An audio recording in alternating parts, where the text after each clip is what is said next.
Tu comprends rien? Prends pas ça pour du cash. On répond à tes questions. Salut Francis, c'est Lorenzo. J'ai 14 ans. Je viens juste de recevoir ma première paye à vie. Combien d'argent je dois remettre de côté? Ça m'est adressé à moi. Ouais, c'est vrai. c'est très direct. En fait, Jérémy, c'est mon petit garçon, Lorenzo, qui a eu sa première paye à vie ce matin. Et sa question était ce matin, hey papa, je devrais-tu mettre de l'argent de côté? Puis j'ai trouvé ça, je disais, ça, c'est la question parfaite pour Francis. C'est une question parfaite. Salut Lorenzo. Bon, une question en quelques points. Première affaire, j'imagine qu'avec un père comme tu dois déjà avoir un budget. Si tu l'as pas, tu peux venir chez nous, je vais t'aider à le faire. Il faut avoir des petites notions là, de débit-crédit, mais ça va assez vite. Donc, faire un budget. C'est quoi tes revenus? Ben là, fait que si tu as une première paye, c'est que tu as un emploi. Est-ce que tu dois te rendre à cet emploi-là? Est-ce que tu dois acheter des vêtements, etc.? Fait que il y a des aspects liés à la job, mais sinon, tes dépenses aussi normales. Là. Peut-être tu fais des fêtes ou tu veux aller jouer au golf. Je sais, c'est probablement papa qui paye, mais en tout cas, bref, ça pour dire revenus et dépenses. Puis donc, de voir justement, est-ce que tu arrives juste par rapport à ton emploi là, que tu as actuellement. À 14 ans, c'est probablement un emploi d'été, j'imagine.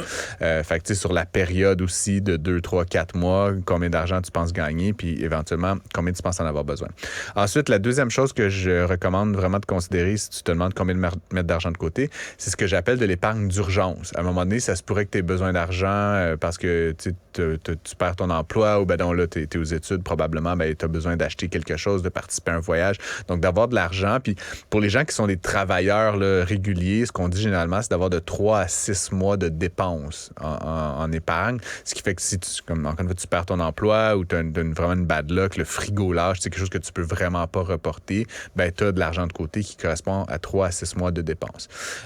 Ensuite, ben, si tu as des dettes, là, encore une fois, à 14 ans, tu n'as peut-être pas des grandes dettes, mais si tu as des dettes, c'est sûr qu'avant de parler d'épargne, la première chose que tu veux faire, c'est surtout avec les taux actuels, c'est pas tellement d'épargner, c'est généralement de régler les dettes. Surtout, là, bonne dette, mauvaise dette, là, mais si tu as des dettes de carte de crédit, si tu as des prêts là, à très fort taux, là, mettons supérieur à 6-7%, priorise ça au lieu de prioriser l'épargne. Généralement, c'est une bonne idée. Comme je dis, surtout avec des taux élevés. Moi, personnellement, actuellement, là, je veux dire, lever le voile sur ma vie privée, mais j'ai un taux variable sur ma maison, je paye 6,6% de taux d'intérêt. Quand j'ai un peu de sous de côté, je fais quoi? Je rembourse mon hypothèque par anticipation parce que c'est comme un rendement. C'est de l'argent que je ne paye pas. D'accord. Ensuite, ben là, c'est sûr, à 14 ans, c'est peut-être un peu jeune, mais comme je dis souvent, plus tôt on commence, plus ça va. C'est l'effet là, de l'intérêt composé. Hein. Si tu mets 100 $ aujourd'hui à 3-4%, ben l'an prochain, il vaut 104, l'année d'après, 108,50, 113. Et donc, plus tu mets de l'argent tôt, plus l'effet de l'intérêt composé va être grand. 14 ans, comme je dis, c'est un peu jeune, mais justement, par rapport à quelqu'un qui commencerait à épargner à 25 ou à 30 ans, comme beaucoup de Canadiens, ça te donne 12 ans d'intérêt composé d'avance sur les autres. Puis si tu mets juste un 100 $ ou 100 $ par paye ou même 10 $ par paye, for all that matter, ça va éventuellement se composer. Puis quand tu vas arriver à 30 ans, tu vas déjà avoir quelques milliers de dollars d'épargne versus quelqu'un qui ne fait que commencer.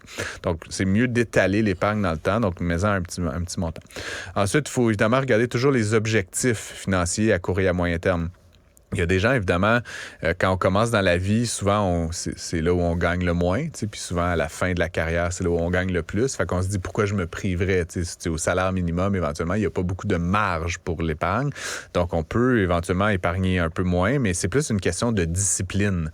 Et donc, ce que j'incite vraiment les gens à faire, c'est de dire, je sais pas, ta paye à rente, là, c'est un jeudi, là, tous les 2 jeudis, ou les gens qui sont payés aux quinzaines, ou peu importe, automatise le virement de l'épargne. Fait que j'ai pas là-dessus une recommandation sur le montant autant que sur le comment.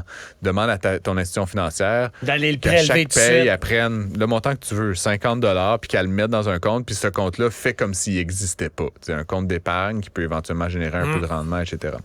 Puis après ça, je dois vraiment regarder les objectifs. Tu as peut-être envie, là, je connais pas Lorenzo spécifiquement, mais bon, je joue au golf, peut-être qu'un jour il veut faire un voyage, peut-être qu'il veut s'acheter une maison, une voiture, un Lego, je sais pas trop quoi, mais de se fixer un objectif, ça incite à épargner. Fait qu'en fait, on n'est pas dans le le combien autant que dans le comment, c'est-à-dire se donner un objectif. J'aimerais ça accumuler 800 $, j'aimerais ça accumuler 3000 $. Ben ça t'incite vraiment à mettre cet argent-là de côté puis à pas l'utiliser. Puis ça te donne un peu une idée de si je mets 50 $ par paye là-dedans, combien de temps ça va me prendre d'accumuler 800 $? Ben 16 payes, c'est quand même 32 semaines en tout, là, fait quasiment 3/4 d'une année. En conclusion, peut-être de ce segment-là, dans le fond, en règle générale, au Canada, on recommande aux gens d'économiser entre 10 et 20 % de leurs revenus. Je sais que c'est beaucoup, mais si tu prends la logique, quelqu'un qui n'aurait pas nécessairement d'autres sources de revenus à la retraite, si tu mets 20 % à chaque année, à tous les 5 ans, tu vas avoir épargné 1 an de salaire.